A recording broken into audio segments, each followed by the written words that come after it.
Khamenei को दफनाया गया। धमकियां मिली हैं डोनाल्ड ट्रंप को कि इस हफ्ते उसको असैसिनेट कर दिया जाएगा।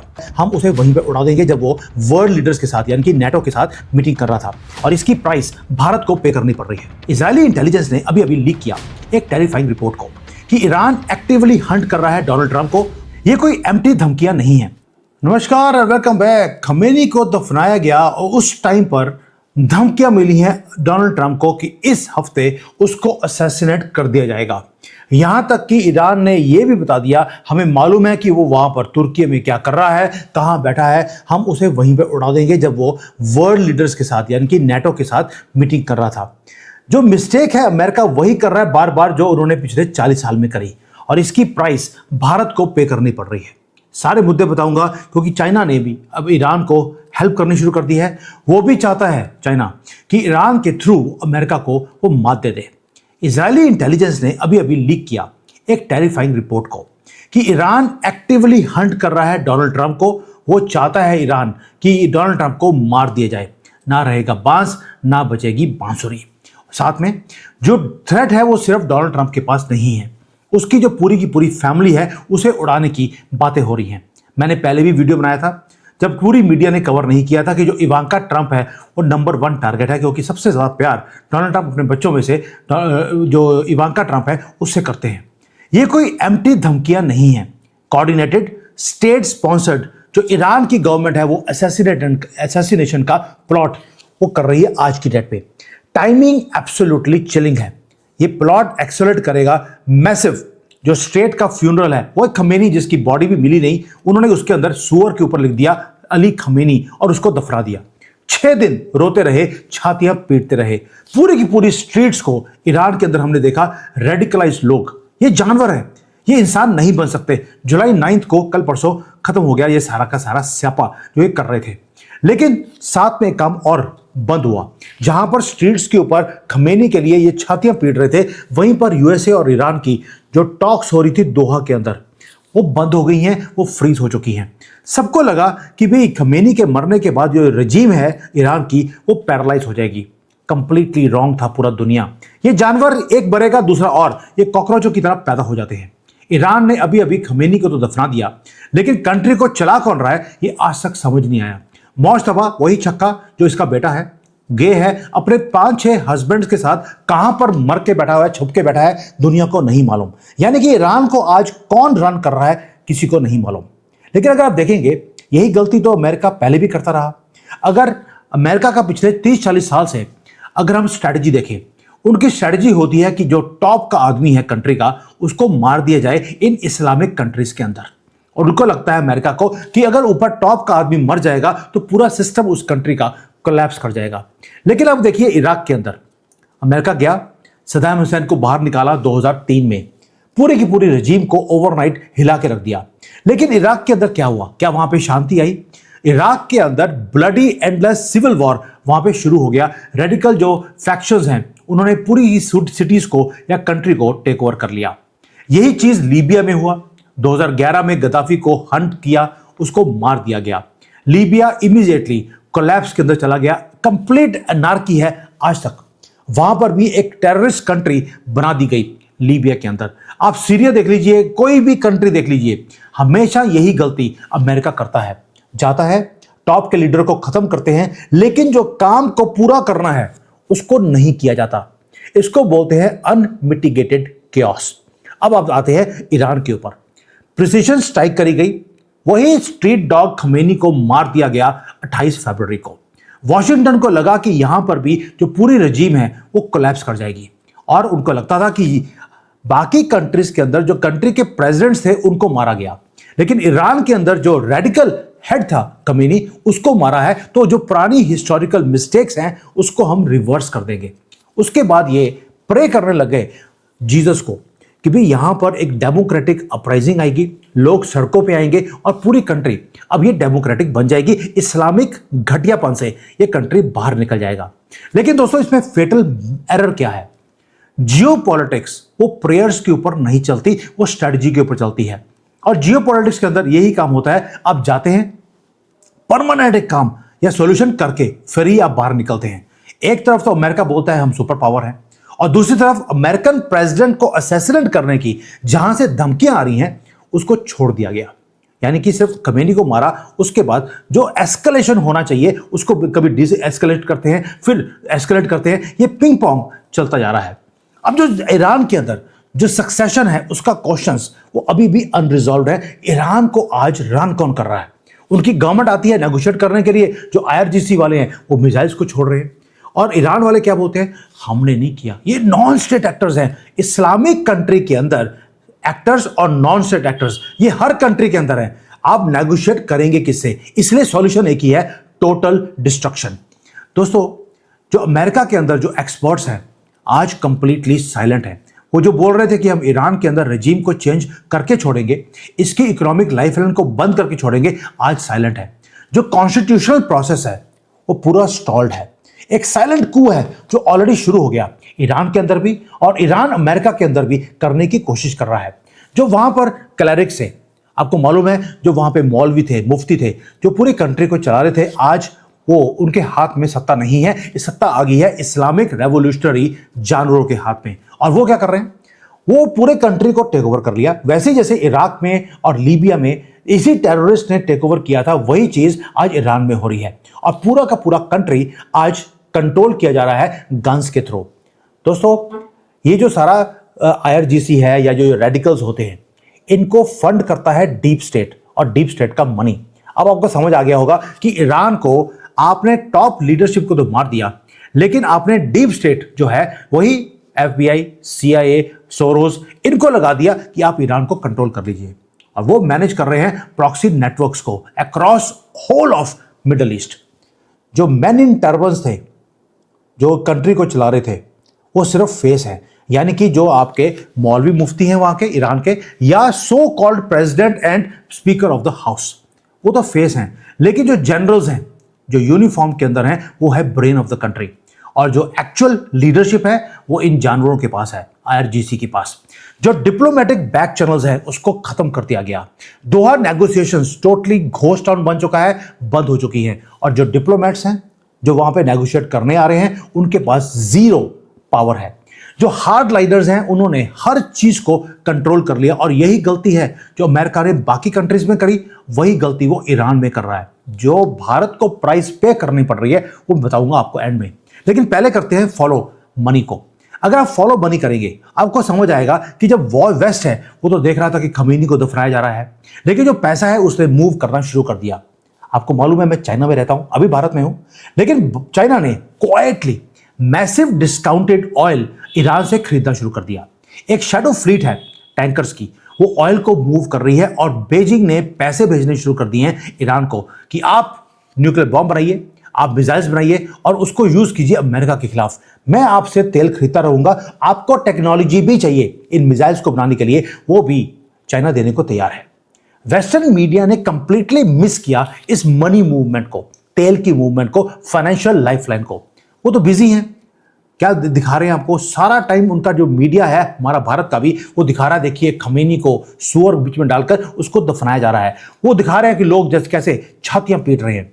मेन स्ट्रीम मीडिया भारत का वो वही काम कर रहा है जो CNN दिखा रहा है, बस उसको लेकर वही फील्ड्स को दिखाते जा रहे हैं। एंटायरली मिस कर रहे हैं स्ट्रेटेजिक रीअलाइनमेंट जो हमारे ही बैकयार्ड में हो रही है। और चाइना मैसिवली पाकिस्तान को और ईरान को दोनों को फंड कर रहा है मिलिटरीली एंड मनी वाइज। दोस्तों, अब जो नई लीडरशिप है जो ईरान के साथ सो कॉल्ड आ गई है, वो कर क्या रही है? वो चाहती है एक मैसेज देना दुनिया को कि अगर आपने हमारे से पंगा लिया तो हम आपको छोड़ेंगे नहीं। वो वहां पे रो तो रहे हैं खमेनी के फ्यूनरल के ऊपर, साथ में उन्होंने मिलिट्री ऑपरेशंस भी शुरू कर दिए। कमर्शियल शिप्स को पहले उन्होंने अटैक किया, पैरालाइज किया दोबारा से स्ट्रेट ऑफ हॉर्मुज को। Message to the West was very clear, हम अभी भी जिंदा हैं, हम अभी भी डेंजरस हैं, और यूनाइटेड स्टेट्स अगर रिटेलिएट करेगा, जो किया भी, तो उसके बाद उनको छोड़ा नहीं जाएगा। ये ईरान आपको मैसेज दे रहा है। क्या बोल रहा है? हम आपको अटैक कर सकते हैं, आपकी शिप्स को अटैक कर सकते हैं, लेकिन आप उसके बदले में ईरान को हिट नहीं कर सकते। चिलिंग पब्लिक वार्निंग ईरान ने देनी शुरू कर दी, और अगर आप ये करेंगे आपके प्रेसिडेंट को उड़ा दिया जाएगा। यानी कि अमेरिका ने हिस्ट्री से कुछ भी सीखा नहीं है। क्या बोला? यूएसए ने बोला है, यूएसए को ईरान ने बोला आप बहुत बड़ी मिस्टेक कर रहे हैं। कौन बोल रहा है? ईरान जिसकी एयरफोर्स, नेवी, सारा कुछ खत्म हो चुका है, मोहम्मद II को कुत्ते की तरह मार दिया गया, वो अमेरिका को धमकी दे रहा है। आप बहुत बड़ी मिस्टेक कर रहे हैं। आप अगर ईरान को हिट करेंगे, ईरान रिटेलिएट करेगा। डेयर कर रहे हैं वाशिंगटन को कि आप लड़ाई को थोड़ा लंबा कीजिए और ज्यादा तेजी से लड़ाई कीजिए, हम भी आपके साथ लड़ाई करेंगे। और वॉशिंगटन गलती क्या कर रहा है? They are hesitating. दोस्तों, ग्लोबल बॉन्ड मार्केट्स को देखेंगे, अगर फॉलो द मनी करेंगे तो आपको समझ आएगा कि जो यील्ड्स हैं दोबारा से इंक्रीज होनी शुरू हो गई हैं जैसे ही शिप्स को ईरान ने हिट किया। जो स्मार्ट मनी है उसे मालूम है कि वाइडर वॉर वो हो सकता है। जो डिफेंस के कॉन्ट्रैक्टर्स हैं, उनके जो शेयर्स हैं वो इमीडिएटली वो इंक्रीज करने शुरू कर दिए। जो इकोनॉमिक प्रेशर है तेहरान का, वो अमेरिका के ऊपर वो जीत रहे हैं। और जो तेहरान के ऊपर इकोनॉमिक प्रेशर डालने की कोशिश की जा रही है वो फेल हो रहा है, क्योंकि आप कभी उनको लाइफलाइन देते हैं। इनको तो 1 घंटे की लाइफलाइन इस इस्लामिक कंट्रीज को दिया, वो तो वाट लगा देंगे। सेक्शंस यूजलेस हो चुके हैं एक शैडो इकोनॉमी के ऊपर। अब मुझे एक चीज समझ नहीं आ रही, जब ईरान ने आपके ऊपर अटैक किया, आपने उसके बदले में अटैक किया, वो आपको क्या बोल रहे हैं? वो आपको बोल रहे हैं कि अगर आपने ईरान के ऊपर रिटेलिएशन में आपने अटैक किया तो आप उसका आंसर क्यों नहीं दे रहे हो? भाई, मुझे समझ नहीं आ रहा कि अमेरिका जैसा कंट्री वो ईरान की लैंग्वेज उन्हीं के मुंह के ऊपर क्यों नहीं मारता, जैसे भारत घर में घुस के मारता है और उनको पूरे दुनिया में हमने नंगा किया हुआ है पाकिस्तान को। लैंग्वेज एब्सोल्यूट हमारी होनी चाहिए कि आपने युद्ध शुरू किया, खत्म हम करेंगे। तुमने अटैक पहले किया था, हम उसके बदले में अटैक नहीं, तुम्हारा अंत करके देंगे। भाई, ये हमारा एक सिंपल डॉक्ट्राइन होना चाहिए। और ट्रंप क्या कर रहा है? बार बार उसने प्रेडिक्टेबल थिएटर बना दिया है, पॉलिटिकल थिएटर। ट्रंप ने क्या कर दिया? दोबारा से बोल दिया कि अगर ईरान ने दोबारा से हमें हिट किया, हम इस सिविलियन इंफ्रास्ट्रक्चर को खत्म कर देंगे, हम खार्ग आइलैंड्स को खत्म कर देंगे, उसको टेक ओवर कर लेंगे। भाई, मुझे एक चीज समझ नहीं आती, आपको बोलने की जरूरत क्या है? आप 2-4 पुल तोड़ दीजिए, अपने आप उनको मैसेज पहुंच जाएगा कि भाई हमने जो बोला था हम करके दिखाएंगे। आपको मालूम है कि खार्ग आइलैंड्स 90% एक्सपोर्ट्स ईरान के वहां से चलते हैं।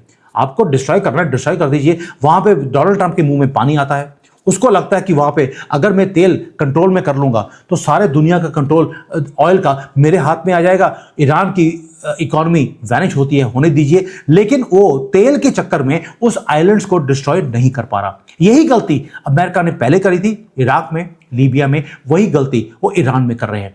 Why don't you just do it? एक बार तेल आपके हाथ से निकल जाएगा। लेकिन दुनिया की जो सबसे बड़ी प्रॉब्लम है रेडिकल इस्लामिस्ट, उसकी प्रॉब्लम हमेशा के लिए खत्म हो जाएगी। ये एम्प्टी थ्रेट्स, ये जानवरों के ऊपर वो नहीं चल सकते। आपको रिस्क लेना पड़ेगा, जैसे मोदी जी ने पाकिस्तान के साथ। हमने रिस्क लिया था, गए, सबको धुआं किया, वापस आ गए, क्योंकि हमने वहां पर को तेल, उनका तेल तो है ही नहीं, उनका तो हमारे प्लेन देखकर ही उनके गैस निकलनी शुरू हो गई थी पेट से, और उन्होंने बोल दिया था गैस आ गई, गैस आ गई। वो पेट से निकल रही थी आसिम मुनीर के। सो इसलिए हमें उनकी गंदी गैस नहीं चाहिए। हम गए, धुआं किया, वापस आ गए। दोस्तों, जो अमेरिकन वीकनेस है वो आपको दिखाई देती है।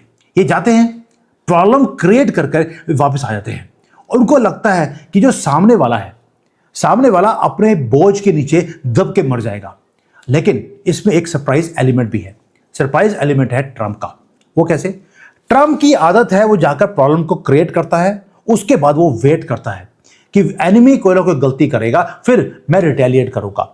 अब आपको मालूम है सरप्राइज एलिमेंट ट्रंप का हमेशा ही रहता है। ट्रंप खुद भी एक सरप्राइज आदमी है, और खुद भी सरप्राइज कार्ड, जिसको वो ट्रंप कार्ड बोलता है, उसको यूज करने की आदत है। वो जाएगा डेवोस्टेटिंग एक मैसेज देने के लिए, लेकिन देगा अनअनाउंस्ड। बोलेगा मैं खार्ग आइलैंड ले रहा हूं, लेकिन उसका एक ही मकसद है कि वहां पे जो मौज तबा अगर जिंदा है, जो अपने बाप के फ्यूनरल के ऊपर भी बाहर नहीं निकला, उसको खत्म करना है। जिस दिन मौज तबा खत्म हुआ, ये पूरी फैमिली का पूरा जो ट्री है वो टूट के नीचे गिर जाएगा। ट्रंप नोज कि ये मैथमेटिक्स है। क्यों? क्योंकि आगे नवंबर में मिड टर्म इलेक्शन आ रहे हैं, उस तक उसको कोई बहुत बड़ी जीत इस एरिया में, ईरान में चाहिए। इसलिए अगर फुल स्केल वॉर करेगा तो ये बहुत बड़ा पॉलिटिकल गैम्बल है जो अमेरिकन प्रेसिडेंट नहीं करना चाहता। ये सरप्राइज एलिमेंट है जो हो सकता है कि ट्रंप के हाथ में हो, but I do not know. ये टाइम बताएगा, क्योंकि ईरान ने तो धमकी दे दी अमेरिका को। इजराइल की इंटेलिजेंस ने जो लीक किया है डॉक्यूमेंट्स, वो ये बोलते हैं कि इस बार जो प्लॉट है वो सिंपल नहीं है। पूरी फैमिली में से अगर एक भी बच्चा मारा गया, आप ये समझ लीजिए कि ट्रंप की जो प्रेसिडेंसी है उसी वक्त खत्म हो जाएगी। CIA और मोसाद दोनों मिलकर काम कर रहे हैं, क्योंकि मोसाद ने इस रिपोर्ट को निकाला है विद प्रूफ कि ईरान किस तरह से अमेरिकन प्रेसिडेंट को असैसिनेट करने की प्लानिंग कर रहा है। दोस्तों, इसलिए अमेरिका क्या कर रहा है? अमेरिका, मोसाद और सीआईए दोनों मिलकर जितने भी आईआरजीसी के जो बंकर्स हैं उसकी मैपिंग चल रही है। वहीं पर आईआरजीसी के लीडर्स प्लस इनकी जो कंट्री के लीडर्स हैं वहां पर छुप के बैठे हैं। इनको जब पहले छोड़ दिया गया मारने को, तो इनका प्रेसिडेंट और जो एक दो लीडर्स हैं जो नेगोशिएट करने आ रहे हैं, इनको पहले मार सकते थे। अमेरिका ने छोड़ दिया कि एक आदि आदमी बचा होना चाहिए जो हमारे साथ नेगोशिएट करेगा। यही गलतियां हैं जो अमेरिका ने पहले बाकी दुनिया में अब यहां पे कर रहे हैं। एंड जो हेजिटेशन है अमेरिका की कि टोटल डिस्ट्रक्शन नहीं करना, वो बहुत डेंजरस लेवल पर वो पहुंच चुकी है। मिडल ईस्ट के अंदर पानी नहीं फ्लो करता, वहां पे ब्लड ने दोबारा से फ्लो करना शुरू कर दिया। ईरान एक्सपैंड कर रहा है अपने प्रॉक्सी के ऑपरेशंस को बहुत तेजी से। हिजबुल्लाह, हमास, हौती सबको एक्टिवेट कर दिया गया। दोस्तों, इनका सुप्रीम लीडर मारा गया।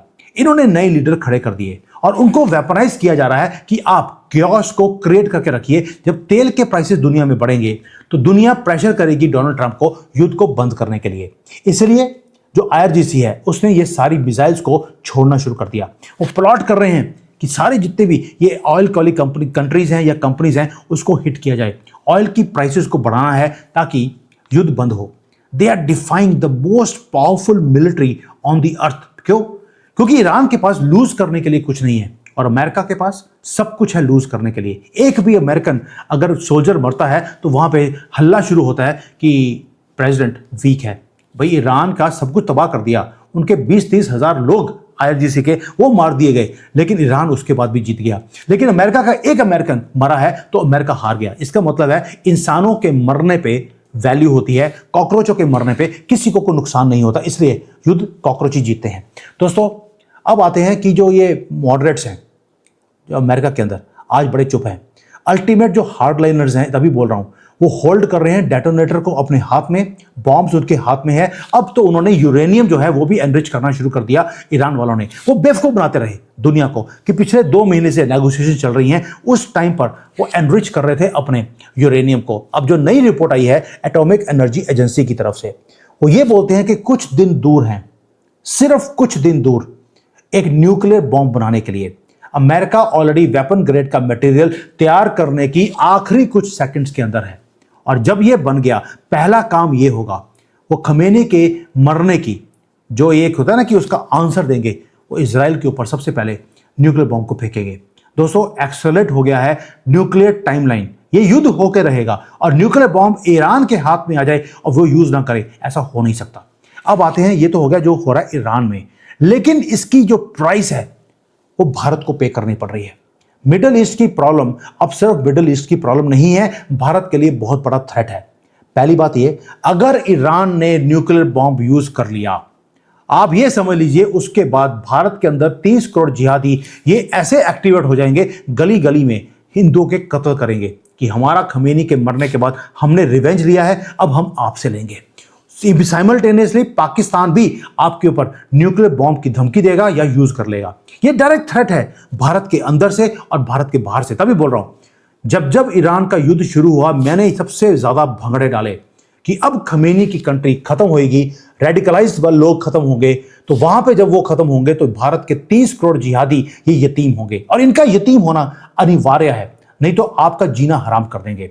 उसके साथ साथ जो ऑयल की मार्केट्स है, जब उसका प्राइस बढ़ता है, सपोजिंग वाशिंगटन ने खार्ग आइलैंड्स को बॉम्ब कर दिया तो ऑयल वैनिश हो जाएगा, मिलियंस ऑफ बैरल्स डिसअपेयर होते हैं मार्केट से, तो क्रूड के प्राइसेस बढ़ जाएंगे। और अगर ये बढ़े, हमारी तरक्की अगले 5-6 साल के लिए वो रुक जाएगी। इसलिए क्योंकि आपका जब फ्यूल का प्राइस बढ़ता है तो हर चीज वो महंगी होती है, इनकम इंक्रीज नहीं होती, खर्चे इंक्रीज होने शुरू होते हैं और हमारी कंट्री ब्लीड करनी शुरू कर जाएगी। तो इसलिए मैं बार बार बोल रहा हूं कि जो हमारा स्ट्रेटेजिक इन्वेस्टमेंट्स है वो हमारी खतरे में है, हमारी कंट्री खतरे में है। हमारे यहाँ पर 30 करोड़ लोग वो हमारी जिंदगियों को खतरे में डाल देंगे। ऊपर से चाबहार पोर्ट जो हमारे पास था ईरान में, उसको कल हिट किया गया है, उसको भी उड़ा दिया गया। ये वो पोर्ट है जो हमारा लाइफलाइन था, 10 साल का डील है हमारे उसके वहां पर। ये गेटवे था सेंट्रल एशिया और रशिया तक, जो बाईपास करता है पाकिस्तान को और पूरी दुनिया को। आज ईरान बर्न कर रहा है लेकिन उसे तबाह नहीं किया गया। ये वो गेटवे है जो भारत का गेटवे था उसके दरवाजे को आग लगा दी गई है। स्टेक्स भारत के एग्जिस्टेंशियल है, भारत के अंदर भी, क्योंकि हमने अपने आप को 30 करोड़ जिहादियों से बचाना है जो इलीगली 1947 से भारत में रह रहे हैं। उन्होंने अपना कंट्री ले लिया था, दफा हो यहां से, आप क्या कर रहे हो यहां पर। और दूसरा, जो ग्लोबल ऑर्डर है वो हैंग कर रहा है बहुत बहुत पतले धागे के साथ, और धागा है डोनाल्ड ट्रंप, जिसको जलाने के लिए या खत्म करने की मुहिम ईरान ने शुरू कर दी।